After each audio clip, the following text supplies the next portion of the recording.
Itorica የጊዜው እንግዳ ቶሪካ ለቤሲ መታ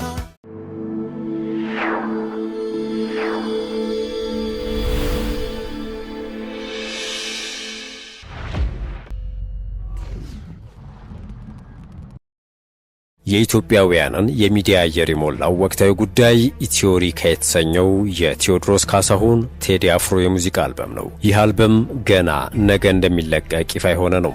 ነገር ግን እጅግ በርካታ ሰዎች መነጋገሪያ አጀንዳ አድርገውት ቀጥለዋል። አርቲስቱ ገና አልበሙን ከማውጣቱ በፊት ከተቃወሙ ባለስልጣናት ራሳቸውን የመንግስት ደጋፊ ነን እስከሚሉ የሙዚቃ አቀናባሪዎች ድረስ ከወዲሁ የማጣጣል ዘመቻ አካሂደውበታል። ቀላል የማይባል ቁጥር ያላቸው አርቲስቶችም ለድምፃዊው ድጋፍ እየሰጡ ነው። የዛሬ የመረጃ ቅኝታችን ትኩረት የሚሆነውም ቴዎድሮስ ካሳሁን አዲሱን አልበም ለማሳተም ከሙዚቃ ፕሮዲውሰሮች የወሰደውን ቀብድ የመለሰበትን ጉዳይ ይሆናል። ከዚህ ውጪ ከስልጣኔም ከመቀለም አለቅም ያሉት የትግራይ ጊዜያዊ አስተዳደር ፕሬዝዳንት ጄኔራል ታደሰ ወረደ ጉዳይንም አካተናል። እንደተለመደው እየሰማችሁን አብራችሁ እንድትቆዩም የአክብሮት ግብዣችን ነው።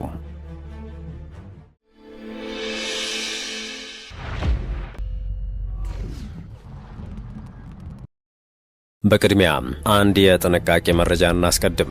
ኢትዮሪካ የተሰኘው የቴዎድሮስ ካሳሁን ቴዲ አፍሮ የሙዚቃ አልበም ገና ከመውጣቱ የአእምሯዊ ንብረት ዘረፋ እየተካሄደ ነው ተብሏል። ኢትዮሪካ የጊዜው እንግዳ ኢትዮሪካ ለቤሲ መታ እነዚህ የሰማችኋቸው ሙዚቃዎች በአርቲፊሻል ኢንተለጀንስ አማካኝነት የተቀነባበሩ ለተራ ገንዘብና ክሊኮች ተብለው የተሰራጩ ኮንተንቶች ናቸው። እነዚህ ሸገርና ዜሮ የሚሉ መጠሪያዎች የተሰጧቸው በኤአይ የተሰሩ ስራዎች በሐሰት አዲስ አልበም ተብለው ሲሰራጩ ተስተውሏል። ዩቲዩብ አንዳንዶቹን ቪዲዮዎች ሲንቴቲክ ኮንተንት ወይም ሰው ሰራሽ ይዘት በሚል ማስጠንቀቂያ ምልክት እያደረገባቸው እንደሚገኝ መታዘብ ተችሏል። ይህን መሰል ማጭበርበሪያዎች መውጣታቸውን ተከትሎ ታዲያ እንደዚህ አይነት የአእምሯዊ ንብረት ዘረፋ ከዚህ ቀደም ከነበረው የኮፒራይት ጥሰት ጋር ያያያዙ ወገኖች ከኦሪጂናሉ የሙዚቃ ቅጂ ውጪ እንዳታደምጡ በሚል የጥንቃቄ መልእክት እያስተላለፉ ነው። የተለያዩ ወጣት ሙዚቀኞች ስራም በተመሳሳይ በአርቲፊሻል ኢንተለጀንስ ተቀነባብረው እየተሰራጩ የወጣቶችን ሞራል እየረበሹ መሆኑንም አክለዋል። በዚሁ ወደ ጉዳያችን እናምራችሁም። ቴዎድሮስ ካሳሁን አልበሙን ለማሳተም ከሙዚቃ ፕሮዲውሰሮች የወሰደውን ቀብድ መመለሱን ኢትዮፒካ ሊንክ ዘግቧል። የአርቲስቱ ማኔጅመንት ቡድን ቴዲ ወስዶት የነበረውን 25 ሚሊዮን ብር ከ4 ዓመት የባንክ ወለድ ጋር ታሳቢ ተደርጎ 33 ሚሊዮን ብር ለሰዋሰው መልሷል ሲሉ ይፋ አድርገዋል። በኢትዮጵያ የኪነ ጥበብ ዘርፍ ዛሬም ድረስ ስሙ በጉልህ የሚነሳውና በርካታ አድናቂዎች ያሉት አርቲስት ቴዎድሮስ ካሳሁን ቴዲ አፍሮ ከ9 ዓመታት በኋላ አዲስ አልበም ነገ ለአድማጮቹ ያቀርባል። አርቲስቱ ኢትዮጵያ የተሰኘውን አልበሙን የዛሬ 9 ዓመት ለአድማጩ ካደረሰ በኋላ ነገ ኢትዮሪካ የተሰኘው አልበሙን በራሱ የዩቲዩብ ቻናል ላይ እንዲሁም በዓለም አቀፍ የሙዚቃ ማዳመጫ ድረገጾች ላይ እንደሚለቅ ተገልጿል። አልበሙ ምንም እንኳን ሰዋሰው መልቲሚዲያ በተሰኘው የዘፈን አቅራቢ ድርጅት በኩል ለሕዝብ ይደርሳል ተብሎ ቢነገርም በመካከል አለመግባባት ተፈጥሮ በራሱ መንገድ ወደ አድማጭ እንደሚያደርሰው ነው የተሰማው። በማህበራዊ ሚዲያ ላይ ይህንን አለመግባባት አጀንዳ ያደረጉና ያራገቡ የተለያዩ ገጾች ጉዳዩን ቀጥታ ከፖለቲካ ጋር እንደሚያያዝ ሲገልጹና ያልተረጋገጡ መረጃዎችን ሲያሰራጩ ከርመዋል። ነገር ግን ብዙ የተባለለትና ለዓመታት ማስታወቂያ ሲሰራለት የነበረው ስምምነቱ የፈረሰው ቀላል በሆነ ልዩነት ስለመሆኑም የሰዋሰው መልቲሚዲያ ማኔጅመንት አባል ጂቲቪ የተባለ ፖድካስት ላይ ቀርባ ከሰሞኑ ይፋ አድርጋለች። እንደ ኢትዮፒካ ሊንክ የመዝናኛና መረጃ የሬዲዮ ፕሮግራም ከሆነ ደግሞ ቴዎድሮስ ካሳሁን ከሰዋሰው መልቲሚዲያ ጋር የነበረውን ውል በስምምነት ነው ያፈረሰው። ስምምነቱ የፈረሰው በአሳታሚውና በአርቲስቱ በኩል ውል ውስጥ የተካተቱት አዳዲስ ጉዳዮች ልዩነት በመፍጠራቸው ነው። ሁለቱ አካላት ከ4 ዓመት በፊት ነው ስምምነት የተፈራረሙት። ውሉን ለማደስ በነበረ ሂደት ግን አዳዲስ ሐሳቦች በመግባታቸውም አለመግባባቶች ተፈጥረዋል። ሰዋሰው በአዲሱ ውል ላይ ቀደም ያሉ የቴዲ አፍሮ ዘፈኖችን በሰዋሰው መተግበሪያ ላይ እንዲጫኑና ለዚህም በየዓመቱ የሚከፈል ገንዘብ በቅድመ ክፍያ ለመክፈል ፍላጎቱን ገልጿል። ይህ ሐሳብ ግን በቴዲ በኩል ተቀባይነት ሳያገኝ ቀርቷል የተባለውም በተጨማሪ ከ4 ዓመት በፊት በተፈረመው ውል ላይ ከስልክ ድምጽ ማሳመሪያ ወይም ሲአርቢቲ የሚገኝ ገቢ ለሰዋሰው እንዲሰጥ የሚፈቅደውን ስምምነት ማሻሻያ እንዲደረግበት በቴዲ የቀረበው ጥያቄ ከሰዋሰው ስቱዲዮው ይሁንታ አላገኘም። ልዩነቶቹ ሊጠቡ ባለመቻላቸውና የአልበሙ ማውጫ በመድረሱ ሁለቱም ወገኖች ውሉን በስምምነት አቋርጠዋል። ውሉ ሲፈረም ሰዋሰው ለቴዲ አጠቃላይ 50 ሚሊዮን ብር ለመክፈል ተስማምቶ ነበር። የዚህንም ግማሽ 25 ሚሊዮን ብር በወቅቱ ከፍሎ ነበረ። አልበሙ እንዲወጣ ስምምነት ላይ ተደርሶ የነበረው ከ4 ዓመት በፊት የነበረ ቢሆንም በተለያዩ አለመግባባቶች ምክንያት ውሉ ሊታደስ አልቻለም። በመጨረሻም ውሉ በሰላማዊ መግባባት ፈርሷል ተብሏል። ከ2 ሳምንት በፊት ቴዲና አሳታሚው ድርጅት ውይይት አድርገው ውሉን ለማደስ ባለመቻላቸው ቴዲ ወስዶት የነበረውን 25 ሚሊዮን ብር ከ4 ዓመት የባንክ ወለድ ጋር ታሳቢ ተደርጎ 33 ሚሊዮን ብር ለሰዋሰው መመለሱን የአርቲስቱ የማናጅመንት ባልደረባ ተናግረዋል። ሰዋሰው መልቲሚዲያም አርቲስቱ የወሰደውን ግማሽ ክፍያ 25 ሚሊዮን ብር ከ4 ዓመት የባንክ ወለድ ጋር ጨምሮ መመለሱን አረጋግጧል። አሳታሚው በስራ ሂደት በሚያጋጥሙ ሀሳቦች ምክንያት ውሉ በስምምነት ነው የፈረሰው ብሏል። ቴዲ አፍሮ ቲዮሪካ የተሰኘውን አልበሙን ነገ ሐሙስ ሚያዝያ 8 2018 ዓ.ም ከቀኑ 8 ሰዓት ላይ በራሱ የዩቲዩብ ቻናል እንዲሁም በተለያዩ የማዳመጫ አማራጮች ለህዝብ ያደርሳል ተብሎ ይጠበቃል። አልበሙ ቅዳሜ ዕለት ይወጣል ቢባልም ቀደም ብሎ እንዲወጣ የተወሰነው በቴዲ አፍሮ መሆኑን እንዲሁም የወር የቀንና ሰዓቱ ቁጥር ግጥምጥሞች አርቲስቱ በምክንያት ያደረገው መሆኑን የማኔጅመንት ክፍሉ ለኢትዮፒካ ሊንክ የመዝናኛ መረጃ ፕሮግራም አሳውቋል።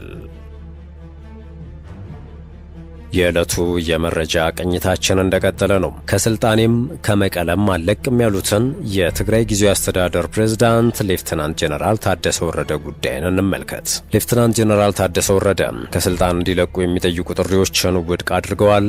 የዳግም ሹመታቸውም ስህተት የለውም ሲሉ ይፋ አድርገዋል። ሌፍተናንት ጄኔራል ታደሰም ባለፈው ሳምንት ወደ አዲስ አበባ አቅንተው ለፌዴራል መንግስቱ የአፈጻጸም ሪፖርት ካቀረቡና የስልጣን ጊዜያቸው ከተራዘመ በኋላ ህወሓት ስልጣን እንዳትቀበል ብሏቸው እንደነበር ገልጸዋል። ፕሬዝዳንቱ መቀለ ውስጥ በሰጡት ጋዜጣዊ መግለጫ ላይ እንደተናገሩት በቅርቡ ወደ አዲስ አበባ የሄዱት በጠቅላይ ሚኒስትር አብይ ግብዣ መሆኑንም ጠቅሰዋል። ሌፍተናንት ጄኔራል ታደሰ ወረደም ባለፈው ሳምንት የ1 ዓመት የትግራይ ጊዜያዊ አስተዳደር ፕሬዝዳንትነት ስልጣናቸው ከመጠናቀቁ በፊት በጠቅላይ ሚኒስትር አብይ የስልጣን ዘመናቸው ለተጨማሪ 1 ዓመት ተራዝሞላቸዋል። ሌፍተናንት ጄኔራል ታደሰ ወረደ ህወሓት ስለተቃወመው የስልጣን ዘመናቸው መራዘም በተመለከተም በሰጡት አስተያየት የጊዜያዊ አስተዳደሩ የስልጣን ጊዜ ማብቃቱን ተከትሎ የአመራር ክፍተት እንዳይፈጠርና ክልሉም አስተዳደር አልባ እንዳይሆን ሐሳብ ማቅረባቸውን ጠቅሰዋል። ከ2 ወራት በፊት ጀምሮ የጊዜያዊ አስተዳደሩ የስልጣን ጊዜ እንደሚያበቃ በመጥቀስ ለድርጅቱ አመራሮች ጥያቄ ሲያነሱ መቆየታቸውን የተናገሩት ፕሬዝዳንቱ ነገር ግን ከህወሓት በኩል ተተኪሰውም ሆነ ሐሳብ አልቀረበም ብለዋል። ሌፍተናንት ጄኔራል ታደሰ ከጠቅላይ ሚኒስትሩና ከሌሎች የፌዴራል መንግስቱ ከፍተኛ አመራሮች ጋር ለመነጋገር ወደ አዲስ አበባ ሲሄዱም የፕሪቶሪያ ውል ፈራሚ ከሆነው ከህወሓት ሊቀመንበር ደብረጽዮን ገብረ ሚካኤል ጋር በመመካከርና በመስማማት መሆኑን በመግለጫቸው ላይ ተናግረዋል። ይህንን የሌፍተናንት ጄኔራል ታደሰ ወረደ ንግግርን በተመለከተም እስካሁን ድረስ ከህጋዊ ፓርቲነት የተሰረዘው ህወሓት ምንም ያለው ነገር የለም። የትግራይ ጊዜያዊ አስተዳደር ፕሬዝዳንት ሌፍተናንት ጄኔራል ታደሰ ወረደ የስልጣን ዘመናቸው በ1 ዓመት መራዘሙ ይፋ ከተደረገ በኋላ ህወሓት እርምጃውን የፌዴራል መንግስት የተናጠል ውሳኔ ነው በሚል ተቃውሞታል። ህወሓት የጄኔራል ታደሰ የስልጣን መራዘምን አስመልክቶ ባወጣው መግለጫ የትግራይ ጊዜያዊ አስተዳደር የስልጣን ዘመን ማራዘም የሁለትዮሽ የፖለቲካ ውይይት ሳይደረግና የህወሓት እውቅናና ተሳትፎ ሳይኖር የኢትዮጵያ መንግስት በብቸኝነት የሰጠው ውሳኔ ነው ሲል ገልጿል። ፕሬዝዳንቱም የስልጣን ዘመናቸው ከመጠናቀቁ በፊት የትግራይ ጊዜያዊ አስተዳደር ጉዳይ ላይ ለመምከር ወደ አዲስ አበባ ከመጠራታቸው በፊት በህወሓት የቀረበ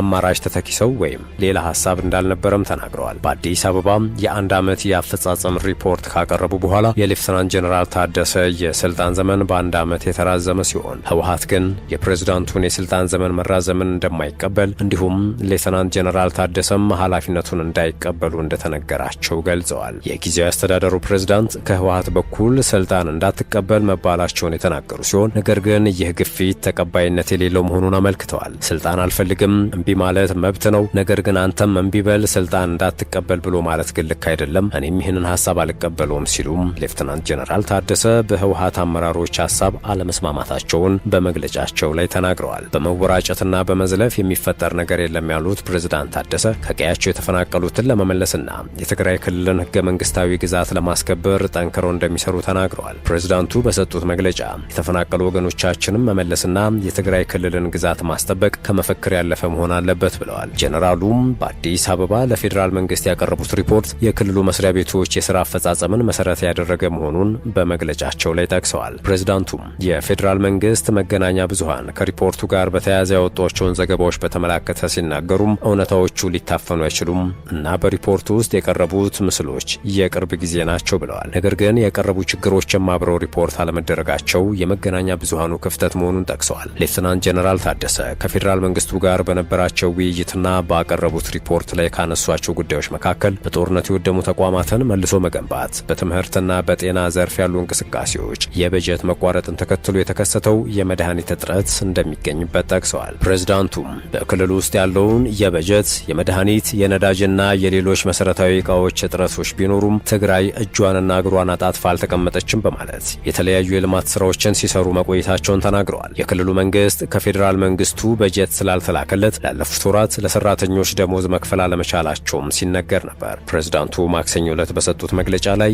ፌዴራል መንግስቱ ለትግራይ መልሶ ማቋቋሚያ፣ ለመንገድ ግንባታ፣ ለትምህርት ቤቶችና ለሌሎች የመሰረተ ልማት ፕሮጀክቶች የሚውል የተወሰነ በጀት መላኩን ገልጸዋል። የመንግስት ሰራተኞች ደሞዝን በተመለከተ ግን ቀጣይነት ያለው ውይይት ያስፈልገዋል ሲሉ ተናግረዋል። የሌፍትናንት ጀነራል ታደሰ ለፌዴራል መንግስቱ ባቀረቡት ዓመታዊ ሪፖርት ላይ በመመስረት የመንግስት መገናኛ ብዙሃን ዘገባዎች ሰፊ የመንግስት እንቅስቃሴዎች፣ የመልሶ ግንባታና የመልሶ ማቋቋም ስራዎች ስኬታማ መሆናቸውን አቅርበዋል። ጊዜያዊ አስተዳዳሪውም በመግለጫቸው ዘገባዎቹ በክልሉ ያለውን ወቅታዊ ሁኔታ አለመጥቀሳቸው የሚዲያዎች ክፍተት ነው ብለዋል። በፌዴራል መንግስትና በትግራይ ጊዜያዊ አስተዳደር መካከል ተፈናቃዮች ወደ ቀያቸው የመመለስ ጉዳይና አወዛጋቢ ግዛቶችን በተመለከተ ያለው ጥያቄ እንዲሁም የታጣቂዎች ትጥቅ መፍታትና መሰናበት አሁንም መፍትሄ ያላገኙ ነጥቦች ናቸው። ፕሬዝዳንቱ እነዚህንና መሰል ጥያቄዎችን በሰላማዊ መንገድ ለመመለስ ጠንክረው መስራታቸው እንደሚቀጥሉና በምንም መልኩም ጦርነት እንዳይከሰት እንደሚሰሩ አመልክተዋል። ውድ የሸገር ታይምስ ቤተሰቦች የዕለቱ የመረጃ ቅኝታችን ይህን ይመስል ነበር። ስለተከታተላችሁን ከልብ አመሰገንን። በያላችሁበት ሰናይ ጊዜን ተመኘን።